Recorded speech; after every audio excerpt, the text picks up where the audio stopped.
அப்போ வந்து இதில் பார்த்தீங்கன்னா அந்த தூம்புங்கிறது வந்து இது சாதாரண ஒரு நடுகள் மாதிரி பார்க்கக்கூடாது. இது ஒரு பெரிய ஒரு அறிவியல். இந்த இந்த அளவு இருக்கு பார்த்தீங்களா, இது வந்து இந்த அளவு என்ன அப்படின்னு பார்த்துட்டிங்கன்னா, இது வந்து காட்டாற்று வெள்ளங்கள் வரும்பொழுது இது எப்பயுமே பார்த்தீங்கன்னா அந்த கரையும் இந்த கல்லும் ஒரே நிலையில் இருக்கும். இதைத்தான் வந்து பண்ணுறாங்க. அப்போ இதற்கு மேலே தண்ணி வரும்பொழுது வந்து இந்த குமிழி தும்பை வந்து எடுத்து விடும் பொழுதுதான் வந்து மக்கள் பெரும் காட்டாற்று வெள்ளத்தில் வந்து தப்பிப்பாங்க. விவசாயங்கள் வந்து பாதுகாக்கப்படும், பயிர் தொழில்கள் வந்து பாதுகாக்கப்படும். அப்போ மடை குடும்பர்கள் குளத்தல்ல அப்படிங்கிறது இன்னும் இந்த வாழ்வியல் நீரோட வாழ்வியல் வந்து இந்த மருதநில மக்களோட வாழ்வியலோட பின்னி பிணைந்தே இருக்கும். அதனால தான் இன்னும் வந்து மடையர் என்ற சொல்லாடல் வந்து இன்னும் வந்து மல்லர்களுக்கு தெரியும். மடை குடும்பர் கூட சொல்லி கூப்பிடுறாங்க. மடை குடும்பர் இன்னைக்கு வந்து அந்த வாழ்வியல் பேசப்படுது. இது பார்த்துட்டீங்கன்னா இந்த மீன் சின்னம் வந்து பாண்டியர் காலத்தில் இரட்டை மீன் சிம்பல், அந்த இது செண்டையோட வந்து பதிவு செய்யப்பட்டிருக்கு. இதில் வந்து எழுத்துக்கள் இருக்கு, ஆனால் செதஞ்சிருச்சு. நீங்கள் சொன்னது மாதிரி வந்து பார்த்துட்டிங்கன்னா திருப்பரங்குன்றம், கீழப்புலியூர், உரப்பனூர் இந்த பகுதிகளில் இன்னும் வந்து இந்த வரலாற்று எச்சங்கள் இன்றும் வந்து வாழ்ந்துகிட்டு இருக்கு. இது எப்படின்னு பார்த்துட்டிங்கன்னா, அப்போ காற்றாற்று வெள்ளம் வருதுன்னு வச்சுங்களேன், இது ஒரு அளவுகோல். இந்த அளவுகோல் நீர் அளவுகோல் இது வந்து ஒவ்வொரு ஆழத்தில் இருக்கு தண்ணி. அப்போ வந்து இதெல்லாம் பார்த்துட்டிங்கன்னா இந்த படிநிலை அளவு என்பது இந்த அளவுகோல் என்பது அப்போ எத்தனை குழி எத்தனை ஏக்கர் வந்து இந்த நீரை வந்து விவசாயத்துக்கு பயிர் தொழிலுக்கு பயன்படுத்தலாம் அப்படிங்கிறது இதன் மூலமே அளவு எடுத்துறாங்க. களிமண், வண்டல் மண், தண்ணீர், இது மூன்றும் இந்த குமிழியை வந்து இந்த கம்பியால் இதை தூக்கும் பொழுது அப்ப சுழலும். ஆமா, ஒரு ஏர் உருவாகுது. அளவுகோல் என்பது இந்த இடத்தில் இந்த தூக்கக்கூடிய கல்லுல தான் இருக்கு. திறந்து விடும் பொழுது யார் வருவானா, இந்த அறிவியல் யாருக்கு இருக்கு அப்படின்னா மடை குடும்பர்களுக்கும் குளத்து பள்ளனுக்கு இருக்கும். இந்த அறிவியல் வந்து இருக்கும். அப்ப வேற யாரும் திறக்க முடியாது. அந்த வாழ்வியல் வரலாறு என்பது நீர் மேலாண்மை வந்து முழுக்க முழுக்க பாண்டியர்களுடைய வாழ்வியல் இருந்திருக்கு. புரிஞ்சுட்டீங்களா? இன்னைக்கு எந்த மடையை நீங்க எடுத்துக்கங்க, வாழ்வியல் வரலாறு எடுத்துக்கங்க, மடை குடும்பர்களோட தான் இருக்கும். வேற யாரும் வந்து அதை செய்ய முடியாதான்னு கேட்க எங்க எடுத்து விடுங்க பார்ப்போம். இந்த குமிழியை வந்து லேசா ஏதோ வந்து இதுல இருக்க தூக்குறதுக்கு அவங்க தான் வந்து இருக்கணுமா, வேற யாரும் வந்து செய்ய முடியுமா? முதல்ல செய்ய முடியுமா? இன்னைக்கு வந்து பாத்துட்டீங்கன்னா மருதநில மக்கள்லயே வந்து பல பிரிவுகள் இருக்கு. அதுல மடை குடும்பர்களுக்கு தான் இந்த அறிவியல் தெரியும். புரிஞ்சுட்டீங்களா?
இந்த வரலாற்று தகவல்களை இந்த மடை தூம்புக்கும், அதாவது குமிழி தூம்பு சொல்லுகிற இந்த குமிழி தூம்புக்கும் இங்கு வாழுகிற தேவேந்திரர்களுக்கும் என்ன தொடர்பு, குமிழி தூம்புடைய வேலை என்ன மாதிரி வேலை செய்யுது அப்படின்றத எடுத்து சொல்றதுக்காக தமிழர் மீட்பு களத்துடைய நிறுவனர், தலைவர், வரலாற்று ஆய்வாளர், பேச்சாளர், மிக சிறந்த கள போராளியும் கூட மரியாதைக்குரிய அண்ணன் திரு கரிகாலன் மல்லர் அவர்கள் நம்மளோடு இணைந்திருக்கிறார். அவர்கிட்ட கேட்டு நம்ம தெரிஞ்சுக்கிறோம். அண்ணா வணக்கம். வணக்கம். இந்த தூம்பு பத்தி சொல்லுவாங்க. அதாவது இது வந்து குமிழி தூம்பு. குமிழி தூம்புங்கிற பேர் ஒரு பக்கம் இருந்தாலும் வந்து இது வந்து மடை தூம்பு அப்படிங்கிற ஒரு பேர் இருக்குது. அப்போ வந்து இதில் பார்த்தீங்கன்னா அந்த தூம்புங்கிறது வந்து இது சாதாரண ஒரு நடுகள் மாதிரி பார்க்கக்கூடாது. இது ஒரு பெரிய ஒரு அறிவியல். இந்த இந்த அளவு இருக்குது பார்த்தீங்களா, இது வந்து இந்த அளவு என்ன அப்படின்னு பார்த்துட்டிங்கன்னா, இது வந்து காட்டாற்று வெள்ளங்கள் வரும்பொழுது இது எப்பயுமே பார்த்தீங்கன்னா அந்த கரையும் இந்த கல்லும் ஒரே நிலையில் இருக்கும். இதைத்தான் வந்து பண்ணுறாங்க. அப்போ இதற்கு மேலே தண்ணி வரும்பொழுது வந்து இந்த குமிழி தும்பை வந்து எடுத்து விடும் பொழுதுதான் வந்து மக்கள் பெரும் காட்டாற்று வெள்ளத்திலிருந்து தப்பிப்பாங்க. விவசாயங்கள் வந்து பாதுகாக்கப்படும், பயிர் தொழில்கள் வந்து பாதுகாக்கப்படுது. அப்போ மடை குடும்பர்கள் குளத்தல்ல அப்படிங்கிறது இன்னும் இந்த வாழ்வியல், நீரோட வாழ்வியல் வந்து இந்த மருதநில மக்களோட வாழ்வியலோட பின்னி பிணைந்தே இருக்கும். அதனால தான் இன்னும் வந்து மடையர் என்ற சொல்லாடல் வந்து இன்னும் வந்து மல்லர்களுக்கு தெரியும். மடை குடும்பர் கூட சொல்லி கூப்பிடுறாங்க. மடை குடும்பர் இன்னைக்கு வந்து அந்த வாழ்வியல் பேசப்படுது. இது பார்த்துட்டீங்கன்னா இந்த மீன் சின்னம் வந்து பாண்டியர் காலத்தில் இரட்டை மீன் சிம்பல், அந்த இது செண்டையோட வந்து பதிவு செய்யப்பட்டிருக்கு. இதுல வந்து எழுத்துக்கள் இருக்கு, ஆனா செதஞ்சிருச்சு. அப்ப இந்த அறிவியல் என்ன அப்படின்னு மக்கள் வந்து புரிஞ்சுக்கணும். அப்ப பாத்தீங்கன்னா இது முற்கால பாண்டியர் காலத்துல இருந்து இருக்கு. நீங்க சொன்ன மாதிரி வந்து பாத்துட்டீங்கன்னா திருப்பரங்குன்றம், கீழப்புலியூர், உரப்பனூர் இந்த பகுதிகளில் இன்னும் வந்து வரலாற்று எச்சங்கள் என்றும் வந்து வாழ்ந்துகிட்டு இருக்கு. இது எப்படின்னு பாத்துட்டீங்கன்னா, அப்ப காற்றாற்று வெள்ளம் வருதுன்னு வச்சுங்களேன், இது ஒரு அளவுகோல். இந்த அளவுகோல் நீர் அளவுகோல் இது வந்து ஒவ்வொரு ஆழத்துல இருக்கு தண்ணி. அப்ப வந்து இதெல்லாம் பாத்துட்டீங்கன்னா இந்த படிநிலை அளவு என்பது, இந்த அளவுகோல் என்பது, அப்ப எத்தனை குழி எத்தனை ஏக்கர் வந்து இந்த நீரை வந்து விவசாயத்துக்கு பயிர் தொழிலுக்கு பயன்படுத்தலாம் அப்படிங்கிறது இதன் மூலமே அளவு எடுத்துறாங்க. அப்ப இதுல இருந்து பாத்துட்டீங்கன்னா இன்னைக்கு இருக்க ஸ்கேல் மாதிரி இது ஒரு ஸ்கேலாவும் பயன்படுத்தி அறிவியல், முழுமையான அறிவியல். புரிஞ்சுட்டீங்களா? அப்ப ஏன் இந்த பாண்டியர்கள் வந்து ஏன் இந்த குமிழி தும்பை ஏன் வந்து நடு கம்மாயில வைக்கணும்? இதுவே வந்து கரையில வச்சிருக்கலாம்ல, ஏன் இங்க வச்சிருக்காங்களே? அங்கதே அறிவியல் இருக்கு, நல்லா புரிஞ்சுக்கணும். இப்ப வந்து இதுக்கு கீழே வந்து பாத்துட்டீங்கன்னா, இதுக்கு கீழே வந்து பாத்துட்டீங்கன்னா ஒரு கல் தொட்டி ஒன்று இருக்கும். கல் தொட்டி இருக்கும். இதுல இந்த கல் தொட்டி இருக்கும்.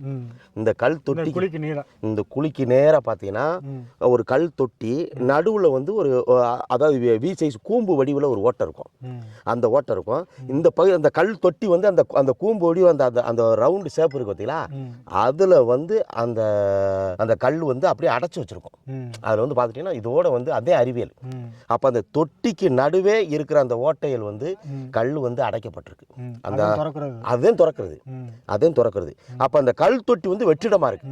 அந்த கல் தொட்டி வெற்றிடமா இருக்கும் பொழுது இக்கண்ணா பாக்குறீங்கல்ல, இந்த பகுதியில வந்து பாத்தீங்கன்னா ஒரு 3 ஓட்டை இருக்கும். இந்த பகுதியில ஒரு 3 ஓட்டை இருக்கும், இக்கண்ணா இருக்கும். அதுலதான் வந்து அந்த கல் வந்து அடைச்சிருக்கிறோம். புரிஞ்சுட்டீங்களா? ஆனா தொட்டி வந்து வெற்றிடமா இருக்கும், தண்ணி எவ்வளவு இருந்தாலும். அதே இது இந்த பகுதியில இருந்து அந்த பகுதிக்கு வெளியில போகணும்.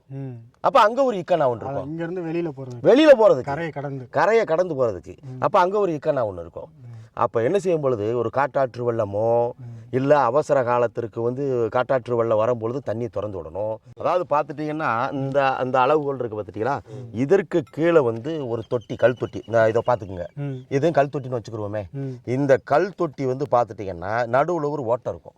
நடுவில் இந்த ஓட்டை இருக்கும். இந்த நடுவில் இருக்க ஓட்டை இந்த வெற்றிடத்தை வந்து அடைக்கணும் அப்படின்னா பார்த்தீங்கன்னா இதில் இந்த உலக்க போன்ற அந்த உரல் போன்ற அந்த ஒரு கல்லை வச்சு இதுதான் அடைக்கப்பட்டிருக்கும். புரிஞ்சுட்டீங்களா? கம்பி மேல இருக்கும், இது அடைக்கப்பட்டிருக்கு. ஆனா இந்த தொட்டி, கல் தொட்டி வந்து வெற்றிடமாக இருக்கும். இந்த பக்கம் இக்கண்ணா மாதிரி 3 பக்கமும் ஒரு ஓட்டை, ஒரு துளைகள் இருக்கும். இந்த துளைகள் இருக்கும்.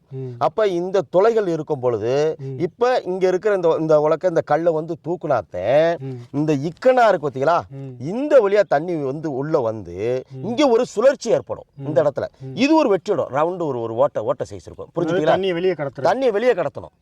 இந்த இக்கண்ணா 3 புள்ளிகளுடைய தண்ணி உள்ள வந்து இந்த பெரிய வெற்றிடத்திலிருந்து மேல உள்ள கல் துணை தூக்கும் பொழுது இதுல ஒரு இந்த கல் தொட்டியில ஒரு சுழற்சி ஏற்படும். புரிஞ்சுட்டீங்களா? இந்த சுழற்சி ஏற்பட்டு இந்த வெற்றிடம் வழியாக இந்த ஓட்டை வழியாக வந்து பாசனத்திற்கு பயன்படுறது, தண்ணியை வந்து கழிச்சு விடுறது, எல்லா வேலை. இதனுடைய அளவு, இந்த கல்லை எவ்வளவு தூரம் தூக்குறோமோ அந்த அளவுக்கு தண்ணி எவ்வளவு வெளியில போகுங்கிறது இதுல ஒரு அறிவியல் இருக்குது.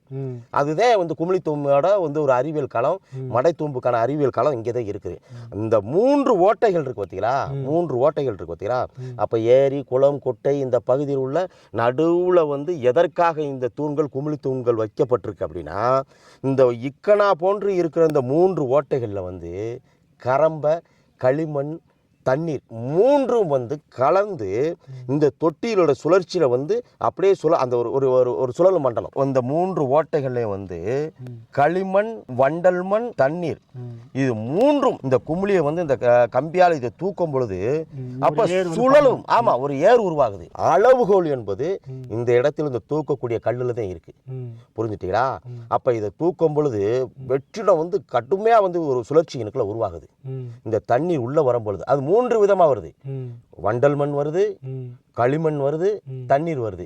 இது மூன்றும் அந்த சுழற்சியில வந்து ஏற்பட்டு இதுல உள்ள ஓட்டை இருக்கு பார்த்தீங்களா, இந்த வெற்றிடம் வழியாக பாசனத்திற்கு போகுது. அப்ப இதுல என்ன அறிவியல் இருக்குன்னா, அப்ப முழுமையா வந்து பயிருக்கு தேவையான சத்தான அத்தனை உரங்களும் வந்து இந்த கம்மாய்கள்ல வந்து காற்றாற்று வெள்ளத்தில் வரும் பொழுது இயற்கையாவே வண்டல் மண் வந்து களிமண் நீரும் கலவையா போறதுனால சத்து ஒரு ஊட்டச்சத்து கிடைக்குது. முழுமையான ஊட்டச்சத்து, பாசனத்திற்கு முழுமையான ஊட்டச்சத்து மட்டுமல்ல, நல்லா புரிஞ்சுக்கணும். கம்மாய்களை தூரல்ல வேண்டிய அவசியம் இல்லை. புரிஞ்சுட்டீங்களா? பல கோடி ரூபாய் வந்து தூர் வர்றதுக்கே பட்ஜெட் முழுமையா பண்ணல, யாரும் தூரல. ஆனா பாண்டியர் காலத்தில் வந்து தூர் அல்லாம இருக்கிறதுக்கான காரணம் கம்மாயை பாதுகாப்பதற்கு முழு கருவியாகவும் அறிவியல் களமாக இருந்தது இந்த குமிழி தும்பு, மடை தும்புங்கிறது. இயற்கையாவே அது வந்து அந்த மட்டத்தை வந்து சரி பண்ணிக்கிட்டே இருக்கு. அது தனது வேலையை செய்யும். அதாவது வந்து பயிர் தொழிலுக்கு தேவையான ஊட்டச்சத்தும் கொடுக்குது, கம்மாயும் வந்து தூரல்லிக்கிட்டே இருக்குது. புரிஞ்சுட்டீங்களா? மண்ணை வந்து தேங்க விடாம அது வெளியே மண்ணை தேங்க விடாமல் கொண்டு வருகிற பெரிய அறிவியல் சக்தியாக இருந்தது வந்து இந்த மடை தும்புதை. புரிஞ்சுட்டீங்களா? இதுக்கு தேவை வந்து பாத்துட்டீங்கன்னா இது போன்ற ஒரு அறிவியல் வந்து இன்னைக்கு வந்து எந்த இடத்துல கரம்பைன்ற அந்த களிமண் சொல்லுற அந்த கரம்பையெல்லாம் வந்து இன்னைக்கு கம்மாயில திட்டுத்தனமா அள்ளி விற்கிறதெல்லாம் பாக்குறோம். நிறைய மண் சத்து இருக்கிறதுனால. ஆனா இயற்கையாவே தண்ணியோட கலந்து போகும்போது அது மிகப்பெரிய அறிவியல் தானே. பெரிய அறிவியல், பெரிய அறிவியல். இந்த அறிவியல் களம் வந்து பாண்டியர்களுடைய காலத்தில் இருந்திருக்குது. இதுவே வந்து வெள்ளக்காரன் காலத்துல வந்து இது அழிக்கப்பட்டிருக்கு. அப்போ ஒன்று காற்றாற்று வெள்ளம் வந்து அதிகமாக வரும். காற்றாற்று வெள்ளம் வரும் பொழுது கரைக்கு மேல தண்ணீருடைய அளவு வந்து உயரும் பொழுது பாதிப்பு ஏற்படும். கம்மாய் உடையும், பயிர் தொழில் நாசமாகும், ஊர் மக்களுக்கும் வந்து பாதிப்பு ஏற்படும் பொழுது அப்போ இந்த அறிவியலை வந்து தண்ணி திறந்து விடணும். திறந்து விடும் பொழுது யார் வருவானா, இந்த அறிவியல் யாருக்கு இருக்கு அப்படின்னா மடை குடும்பர்களுக்கும் குளத்து பள்ளனுக்கு இருக்கும் இந்த அறிவியல் வந்து இருக்கும். அப்போ யாரும் திறக்க முடியாது. அந்த வாழ்வியல் வரலாறு என்பது நீர் மேலாண்மை வந்து முழுக்க பாண்டியர்களுடைய வாழ்வியல் இருந்திருக்கு. புரிஞ்சுட்டீங்களா? இன்னைக்கு எந்த மடையை நீங்க எடுத்துக்கங்க, வாழ்வியல் வரலாறு எடுத்துக்கங்க, மடை குடும்பர்களோட தான் இருக்கும். அப்போ வந்து ஒரு காற்றாற்று வெள்ளம் வருதுன்னு வச்சுங்களேன், அப்போ இதோட அளவு மேலே ஏறும் பொழுது கரை வந்து கிடக்குது. அப்ப கரை உடையும், பயிர் தொழில் வந்து நாசமாகும், ஊர் மக்களுக்கு வந்து பெரிய பாதிப்பு ஏற்படும். உடையும் பொழுது ஒரு மக்களுக்கு ஆதாரமாக இருக்கிற ஒரு நீர் மேலாண்மை உடையும் பொழுது எப்படி இருக்கும்? அப்ப இதை பாதுகாக்கணும் அப்படின்னு யாருன்னு வந்து பார்த்தா மடை குடும்பர்களே வரணும், அந்த குளத்து பலர்களே வரணும். அது அவங்களுக்கு தான் அந்த அறிவியல் தெரியும். புரிஞ்சுட்டீங்களா? வேற யாரும் வந்து அதை செய்ய முடியாதான்னு எங்க எடுத்துடுங்க பார்ப்போம். இந்த குமிழியை வந்து லேசா ஏதோ வந்து இதுல இருக்க தூக்குறதுக்கு அவங்க தான் வந்து இருக்கணுமா, வேற யாரும் வந்து செய்ய முடியுமா? முதல்ல செய்ய முடியுமா? இன்னைக்கு வந்து பாத்துட்டீங்கன்னா மருதநல மக்கள்லே வந்து பல பிரிவுகள் இருக்கு. அதுல மடை குடும்பர்களுக்கு தான் இந்த அறிவியல் தெரியும். புரிஞ்சுட்டீங்களா? அவங்களால இதை பண்ண முடியும். மித்தவங்களுக்கு இதை பத்தியோட ஒரு அடிப்படை அறிவே கூட மித்தவங்களுக்கு இருக்காது. நல்லா புரிஞ்சுக்கணும். அப்ப இதுல வந்து என்ன அப்படின்னு பாத்துட்டீங்கன்னா, இந்த கம்பிகள் இந்த உள்ள போது வத்தீங்களா, அந்த தொட்டிக்கு போது வத்தீங்களா, கல் தொட்டிக்கு போது வத்தீங்களா, கல் தொட்டிக்கு போகும்பொழுது மேலே மூடப்பட்டு இருக்கும் அந்த வெற்றிடத்தை மூடி இருக்கு வத்தீங்களா, அந்த கல்லு, அதை இழுக்கிறதுங்கிறது சாதாரணம் இல்ல, யானை போல வேணும். புரிஞ்சுட்டீங்களா? அப்ப எவ்வளவு சுழற்சி ஏற்படும். இந்த தண்ணியை வந்து சாதாரண காற்றாற்று வெள்ளத்தை சின்ன குமிழி தூண் வழியாக வந்து தண்ணியை கடத்தினோம்னா அது எவ்வளவு ஈர்ப்பு இருக்கும். புரிஞ்சுட்டீங்களா? எவ்வளவு ஈர்ப்பு, அவ்வளவு சீக்கிரம் அதை எடுக்க முடியாது. அந்த அறிவியல் மற்றவங்களுக்கு இல்ல. அது நீர் மேலாண்மையோடு வாழ்வியலோடு வாழக்கூடிய அந்த மக்களுக்கு அந்த திடகாத்திரமான வலிமையான திண்ணியர் மக்களால அது முடியும். அப்ப அவன் தான் இங்க வர்றாங்க. அப்ப கம்மா உடையுது. அப்ப இதை வந்து பாதுகாக்கணும் அப்படிங்கும் பொழுது அந்த ஊர் குடும்பர்கள் வந்து ஒரு விழா மாதிரி அன்னைக்கு எடுக்கிறேன். நல்லா புரிஞ்சுக்க. போருக்கு அனுப்பும் பொழுது அந்த வீரனுக்கு எப்படி திலகமிட்டு போருக்கு அனுப்புறானோ, மடையை துறப்பதற்கு வந்து ஊரோட விளக்குகள் போட்டு அந்த அவருடைய மனைவி அந்த கணவனுக்கு வந்து திலகமிட்டு அவர் வந்து நீருக்குள்ள அனுப்புறான். ஏன்னா வந்து 100க்கு ஆரம்ப கட்டத்தில் வந்து நீர் மேலாண்மையில மடை குடும்பங்களுடைய பல இறப்புகள் நடந்தது வந்து நம்ம வாழ்வியலா வந்து பேசுறோம். இன்னைக்கு வந்து அப்ப அவர் வந்து திலகம் வந்து நிறைய மடை குடும்பங்கள் உயிர் தியாகம் பண்ணிருக்கலாம்னு சொல்றாங்க. கண்டிப்பாக இருக்கும். இந்த இடத்துல அவர்களோட தியாகம் இல்லாம இந்த மக்கள் ஆண்மக்கள் இங்க வந்து கண்டிப்பா இருக்கும். அப்ப இந்த கம்பியை திறந்து உள்ள ஏற்கனவே அடப்பு ஏற்பட்டிருக்கும், மண்ணுகள் வந்து மெத்தி இருக்கும். அப்ப அந்த இடத்துல அதை இழுக்கிறதுங்கிறது சாதாரண விஷயம் இல்லை. அதுலதான் வந்து இறப்பு அதிகமா இருந்ததுனாலதான் இன்னும் வந்து இந்த கரையோரங்களில் உள்ள தெய்வங்கள் இந்த நடுகள் முழுக்க வந்து பார்த்தீங்கன்னா மடை குடும்பர்களோட இறப்பு அவனை வந்து கருப்பசாமியாவை வந்து அந்த இந்த கிராமங்கள் வணங்குவதற்கு காரணம் அது. கருப்பசாமி ஐயனாரா போவாங்க. ஐயனார் அவங்க தானே. ஐயா நீர்காத்த ஐயனாருங்கிறது யாரு?